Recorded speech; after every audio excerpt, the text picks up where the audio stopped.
आणि मंडळी पुढची बातमी आहे मुंबईच्या दिंडशीतून। तब्बल 18 वर्षांचा सुखी संसार एका लोभी महिलेनं स्वतःच उद्ध्वस्त केलाय। या महिलेनं आपल्याच घरात 10.5 तोळे दागिन्यांची चोरी करून ते प्रियकराला दिले आणि चोरीचा आर चक्क आपल्या पतीवर घेतल्याची ही घटना दिंडोशीत घडली।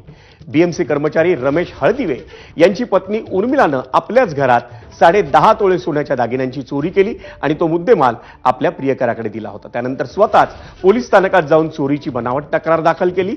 इतकंच नाही तर घरी येऊन आपल्या पतीला कपाटातून दागिने गायब झाल्याचं सांगून त्याच्यावरच चोरीचा आरोप केला। दरम्यान पतीने आपला संबंध नसल्याचं स्पष्ट केल्यानंतर दोघांनी मिळून दिंडोशी पोलीस ठाण्यात पुन्हा चोरीची तक्रार केली। त्यानंतर पोलिसांनी तपासाची चक्र फिरवली, सीडीआर तपासला असता उर्मिलाचं पितळ उघडं पडलं आणि या प्रकरणाचा भांडाफोड झाला।